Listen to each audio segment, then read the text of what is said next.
be happy, but they're having sex. You know what I mean? Like, again, I know a lot of people like that. I know, it's sad. Yes. The goal wasn't, again, that the Lord put us here and just said, hey, have sex and make yourself feel good. Like, that wasn't why He created us. He created us for so much more.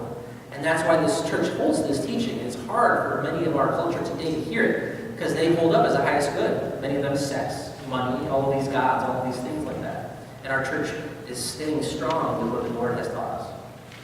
One last one for me here. I already gave it away, but it was already given away anyway because we talked about it earlier. The Catholic Church teaches that it is the responsibility of every Catholic to ensure that our gay brothers and sisters are protected from every form of bigotry or abuse.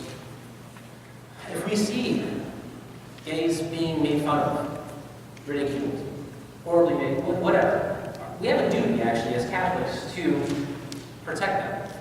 And in many, many places, actually, I think in Africa, they were just talking about, and I think it's a church in Africa, the homosexual people there are flocking to the church because it's the only form that's actually protecting them. The government is doing horrible things to them.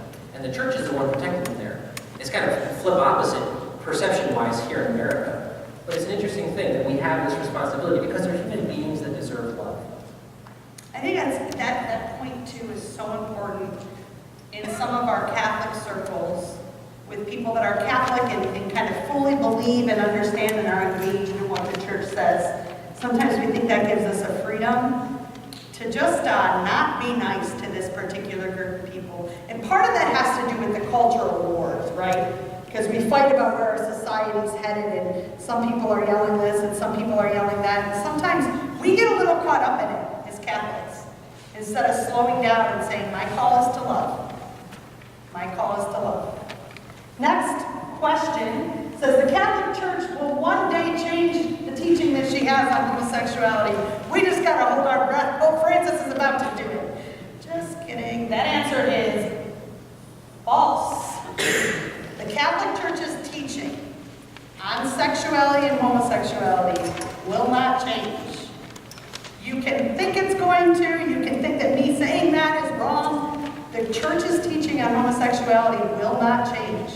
In order for the Catholic Church's teaching on homosexuality to change, almost every single one of our teachings, in fact, I would say every single one of our teachings would have to change. Because here's what's cool about our faith. And I made up a word when I was in college. I think it's made up. And the word is circularity. There's not one teaching that isn't connected to another teaching, that isn't connected to another teaching. I made that word up, right? Yeah, that isn't connected to another teaching. Our faith, it's so beautiful and it's so complete, right? There's no way we can change a doctrine on homosexuality because it seems like the nice thing to do. Now, our church can get better about the language that we use around our teaching. And right now, that's what's happening. And we should all be so happy that our church at a local level and at a magisterial level is trying to figure out the best way to talk about things that invites people to a relationship, right? That invites people to understand that there is a God that loves them, that died for them, and that wants to share eternity with them. And our church continues to talk and to struggle and to sit with how do we talk about this? What language do we use? But our doctrine is not going to change, ever. And I think it's really important because sometimes there are people that unintentionally present the story that our doctrine is changing, or intentionally present the story that our doctrine is changing. Somebody like me, I call myself a church nerd, the last week has been insanity with this synod. I mean, the headlines in publications that should do a little bit of research before putting out a headline.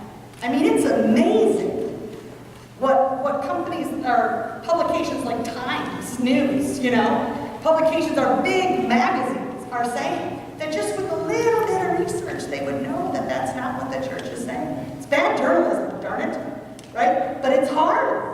Because now people are confused, which is an opportunity for us to say, hey, sit down. Let me tell you what my catechism says.